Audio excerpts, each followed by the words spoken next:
Assalamualaikum warahmatullahi wabarakatuh.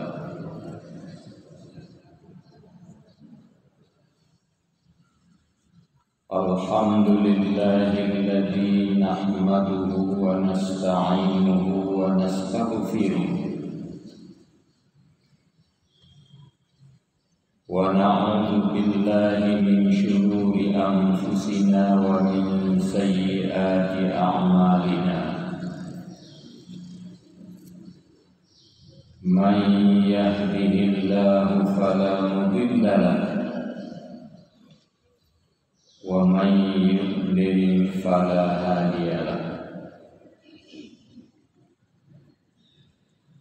Ashhadu an la ilaha illallah wahdahu la syarika lahu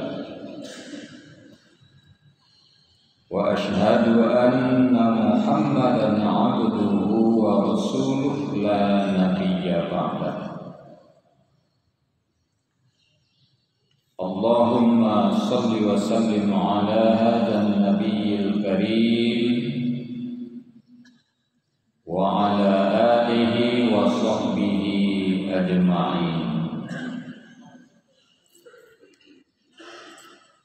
Bapak dan ibu-ibu jamaah salat subuh rahimakumullah, puji dan syukur tidak bosan-bosannya kita persembahkan kehadirat Allah Subhanahu wa Ta'ala.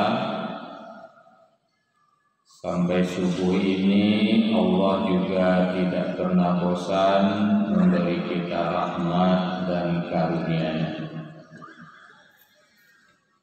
Kita masih hidup, kita masih diberi kesehatan, kesempatan, kekuatan iman untuk datang ke rumah Allah yang mulia ini guna menunaikan sholat subuh berjamaah. Salawat dan salam kita mohonkan kepada Allah untuk Nabi kita Muhammad sallallahu alaihi wasallam. Beliau telah membawa umat dari jahiliyah kepada Islamiyah. Beliau juga telah membekali kita dengan pedoman hidup Al-Quran dan Sunnah. Mudah-mudahan bisa kita pedomani dalam kehidupan kita sehari-hari. Bapak-bapak dan ibu-ibu, dalam sebuah hadis Nabi yang diriwayatkan oleh Al-Hakim, sebagian isinya mengatakan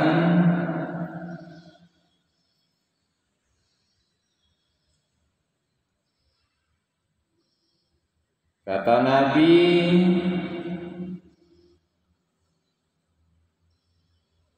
arba'un man kunna fihi nasyarallahu ta'ala alaihi rahmatahu wa adkhalahul jannah.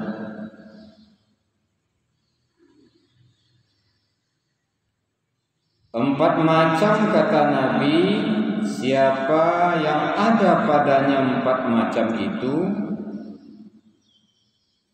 Allah menghamparkan atasnya rahmat Allah dan memasukkannya ke dalam surga.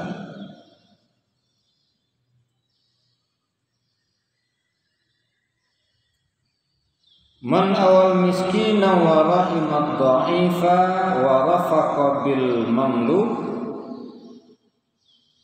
wa anfaqa 'alal walidain. Yang empat itu kata Nabi, pertama memberi pertolongan kepada orang-orang miskin. Kedua, mengasihi orang lemah. Ketiga, berlaku lemah lembut kepada hamba sahaya. Yang keempat, memberi nafkah kepada kedua orang tuanya. Empat ini kata Nabi, kalau kita miliki, Allah akan menghamparkan rahmatnya dan memasukkan kita ke surga. Pertama, memberikan pertolongan kepada orang yang lemah.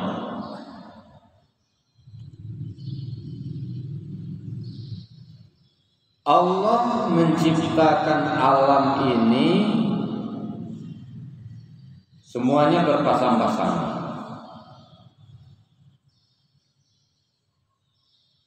Ada siang, ada malam, ada langit, ada bumi, ada laki-laki, ada perempuan,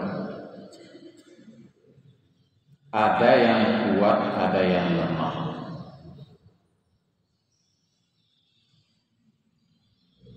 Orang yang lemah bukan kehendaknya sendiri, bukan dia membuat-buat dirinya lemah.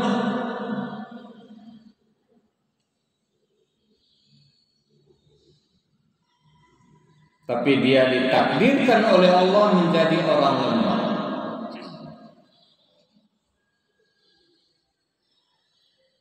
Untuk apa? Untuk menguji dirinya dan menguji orang lain.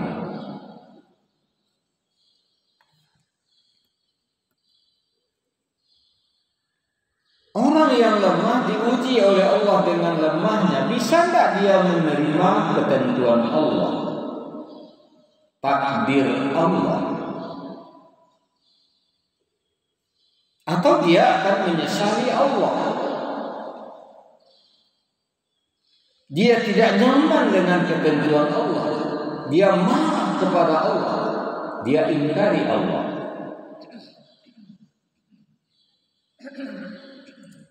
Orang lemah juga ujian bagi orang lain. Sadar tidak dia bahwa dia diberi kelebihan oleh Allah untuk disyukurinya?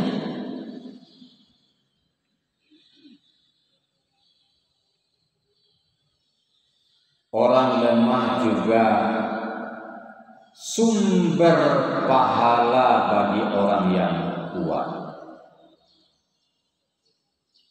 Disengaja oleh Allah untuk apa? Untuk menjadi ladang amal bagi kita-kita yang berkecukupan.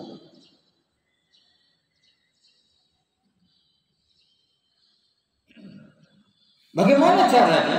Ya kita berikan pertolongan kepada orang-orang yang lemah. Mulai dari lemah fisik, makanya ada dalam asnaf yang 8 yang berhak menerima zakat itu ada fakir. Fakir itu beda dengan miskin. Fakir itu dia punya kelemahan, karena kelemahan itu dia tidak bisa berusaha.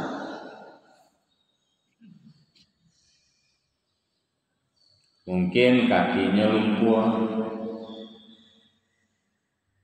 matonya butuh, pikirannya tidak normal, tidak bisa berusaha. Itu fakir. Kalau miskin, dia bisa berusaha, tapi tidak pernah mencukupi untuk kebutuhan diri dan keluarganya.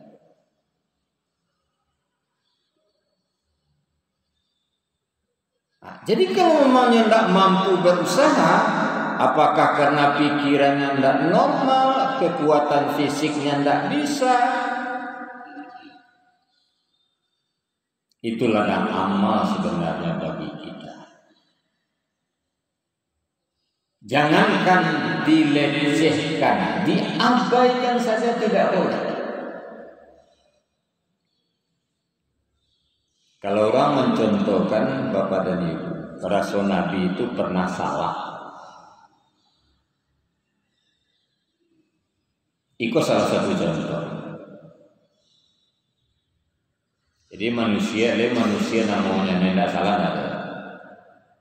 Nabi pun pernah salah, ditegur oleh Allah. Tapi Nabi itu manusia yang maksum. Maksum itu disucikan dari dosa. Nabi Muhammad minta ampun, tak minta ampun, dosa diampuni. Awak minta ampun belum tentu diampuni oleh Allah. Pada suatu kali Nabi kedatangan tamu, orang terpandang, tokoh, kaya,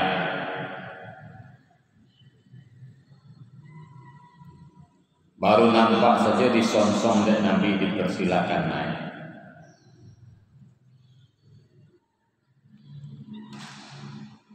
Pada suatu kali datang lagi tamu Nabi, buta, ingin ketemu banaja Nabi, ingin bersuah banaja Nabi, bertamu ke tempat Nabi.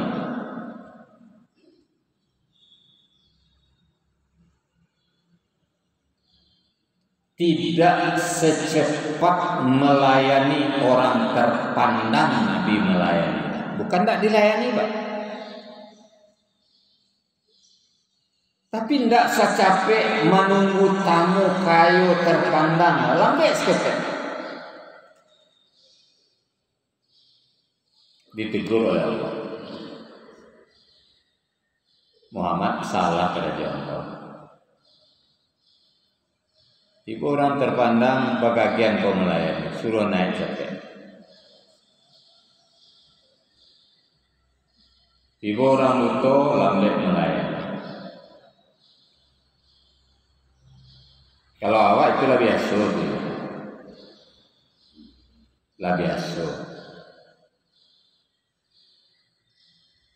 Kalau nang kayo, oh tidak tamu. Kalau pejabat,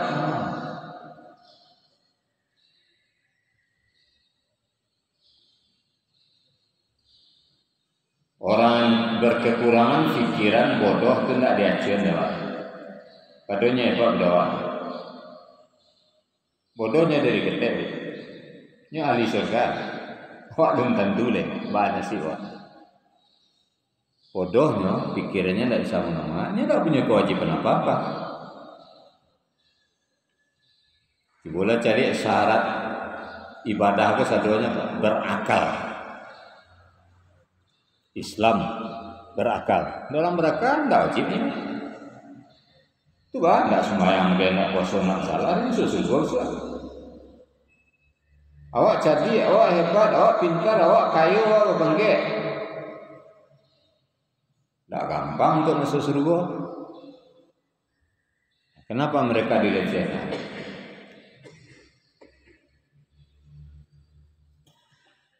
Jadi makanya Bapak dan Ibu risiko dikatakan ingin dihamparkan rahmatnya oleh Allah, ingin dimasukkan ke dalam surga, suka memberikan pertolongan kepada orang-orang yang lemah, karena dia lemah disengaja oleh Allah sebagai ladang amal bagi kita, tapi tidak banyak orang yang berladang di ladang amal itu. Nah, kemudian yang kedua,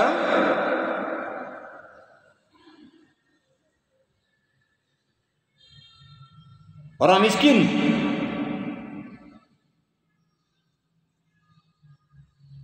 Membantu orang miskin.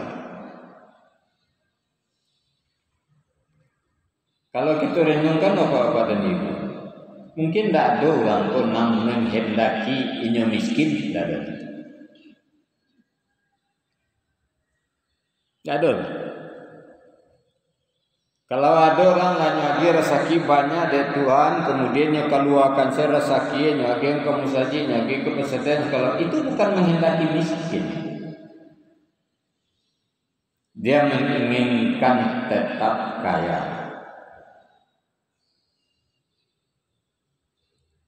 Sampai habis pitihnya biasa hidupnya dari kaya. Dia karena bahagia, berinfak, berwakaf, masyarakat. Bukan ingin miskin, dia ingin tetap kaya sampai ke akhirat.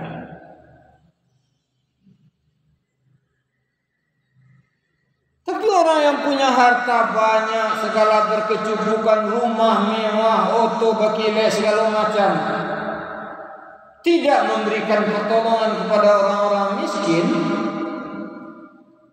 dan pasti di dunianya kaya. Itu yang pasti. Dia tidak ingin kaya selama-lamanya sampai ke akhirat. Makanya sering yang sampaikan Siti Khadijah habis hartanya karena dia ingin kaya di akhirat.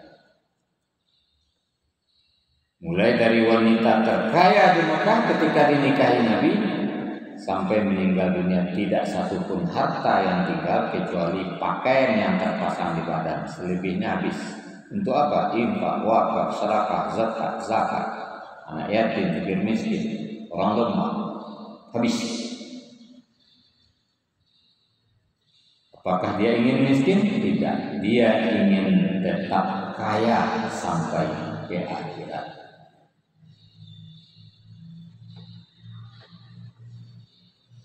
Nah, dibuka peluang itu oleh Allah. Mulai dari yang wajib zakat. Nah, dalam asnaf yang 8 ada orang miskin, ada orang fakir, ada orang miskin. Jadi orang miskin bukan untuk dianggap enteng. Pada suatu saat nanti kalau kiamat ladake orang kayu ko ilang maka diciptakan sebuah kondisi oleh Allah. Kayu orang tu sadoka. Salam muka awak tidak pernah berzakat, tidak pernah berinfak, tidak pernah berwakaf, tidak pernah bersedekah. Pada suatu saat ada saatnya semua orang sudah sejahtera, tidak ada yang mau lagi menerima sedekah, menerima infak, tidak ada yang mau lagi. Nah selama kau tidak berinfak, tidak bersedekah, lah kamari pai menjadi orang kemenerima, tidak boleh dapat.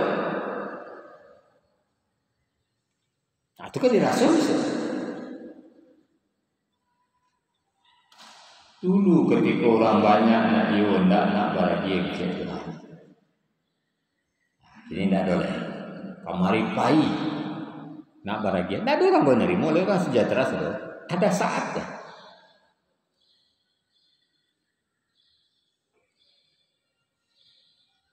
Nah, lebih parah lagi seperti yang sering juga saya sampaikan dikatakan oleh Allah.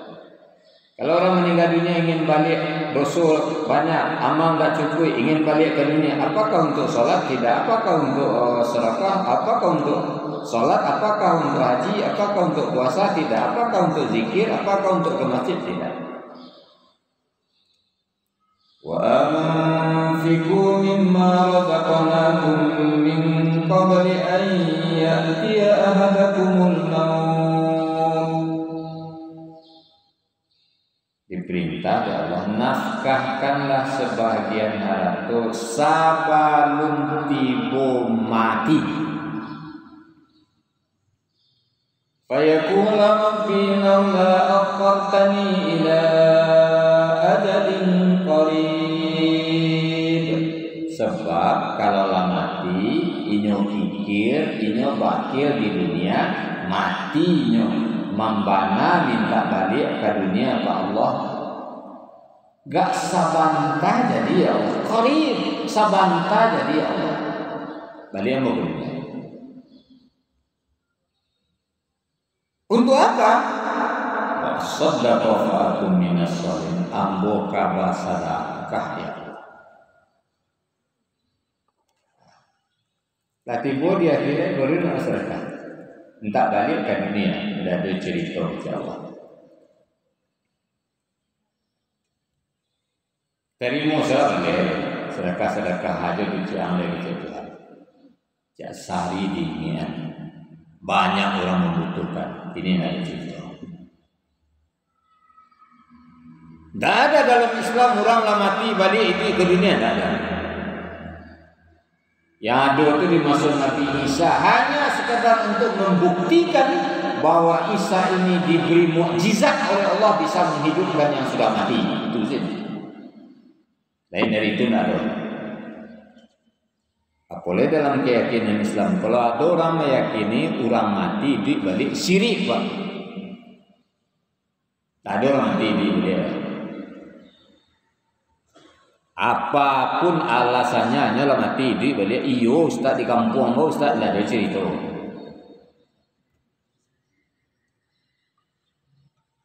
Kan banyak je orang mencari itu mati di balik. Iya Ustaz. Pernah cerita bayu bana orang meyakini bahwa di kampung ambo iyo Ustaz. Lah jalannya mati, lah rami kami malam. Pagi lah kami mandi, lah kami kapani, kami sumayan, kami antan ke kubur. Lah kami masuk kubur. Dibuka kabeh kapannya, pas kabeh kapan kata buka, duduknya dia Ustaz. Lari kami pulang seterusnya. Kok lari Pak? Encaklah bawa pulang dia encak. Iyo pulang Ustaz. Nyawa serongnya dia ke kapan tu pulang. Itu dia Ustaz. 1 tahun 8 bulan sudah itu baru mati selesai. Apa nak cek Ustaz? Cek ini kamu. Tak ada orang mati di balik lupa. Itu apa nan salah orang mati dapat kuburan gitu. Ya lo mati lah lo kuburan, untung lo tertimbun. Ya kan ada kasus itu lah Pak dan Ibu. Kini rumah sakit cari dia Pak dan Ibu meninggal di sana awak dia boleh langsung di bawah. Hendak tunggu 2 jam lu kecek dokter awak pasien mana lu yo lah mati atau apa.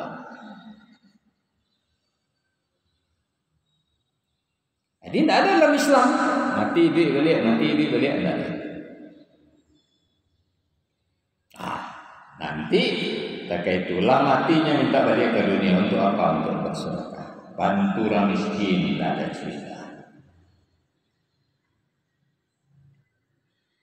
Sudah itu yang ketiga, kata Nabi, ingin dihamparkan rahmat, ingin dimasukkan ke dalam surga, adalah berlaku lemah lembut kepada hamba sahaya. Awak hamba saya tidak ada budak, tidak ada, tapi sangat banyak orang berlaku kasar, berlaku kejam terhadap pembantu atau orang yang membantu urusan rumah tangga.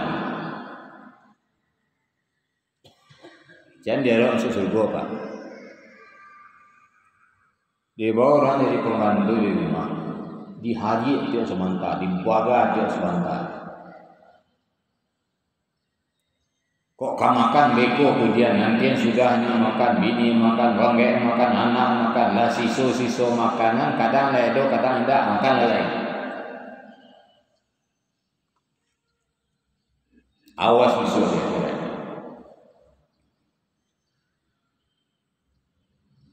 Abang bisa menyenangkan mereka. Orang miskin dibawa ke rumah jadi pembantu menolong keraja awak.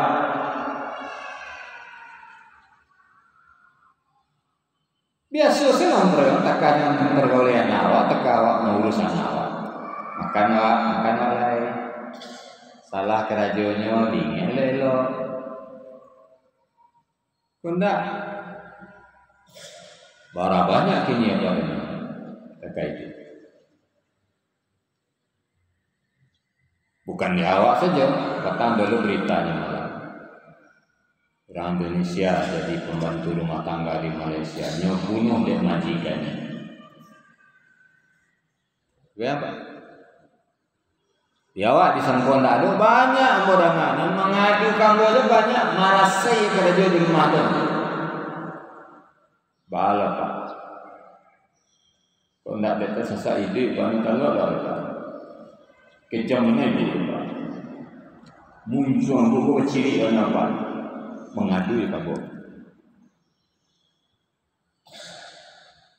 Kalau nak ada kali makan Pak, kalau ada kerjanya Pak. Pada peluang amal, perlakukanlah dengan baik.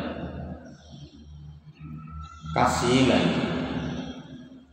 Kalau ada lagi kelebihan ya Allah, itu lo jalan dari Tuhan membukakan peluang pahala untuk awak.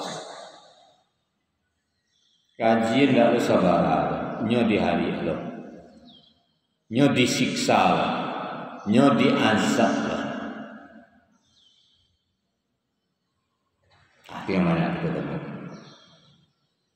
Sudah itu yang terakhir, kalau ingin dihamparkan rahmat masuk surga, apa yang luar biasa Bapak dan Ibu, memberi nafkah kepada orang tua. Jadi orang tua kok kewajiban awak. Kalau nyola tua dulu awak nyobiayai di awak, makan awak, sekolah awak, sampai awak sukses, sampai awak mandiri. Ketika nyola tua tidak bisa mengamalkan kewajiban anak mati makan, mamali haru, manyangannya sampai mati. Kini anak memasuknya ke penjara, anak mausianya, anak mengambil segala macam haratonya, nyoba dia orang baiknya menderita. Makanya pada Ibu, orang banyak bertanya, tetangga dolen bertanya Ustaz, ada adik ambo miskin Ustaz, payah itu ya Ustaz.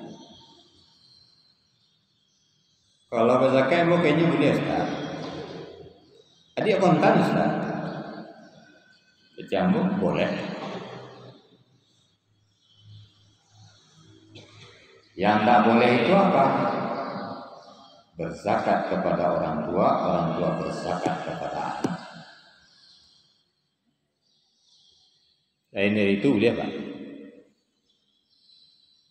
Pemengkonda boleh anak berzakat ke orang tua bukan dengan uang zakat orang tua itu dibiayai hidupnya sampai mati. Anak menjadi tanggung jawab orang tua.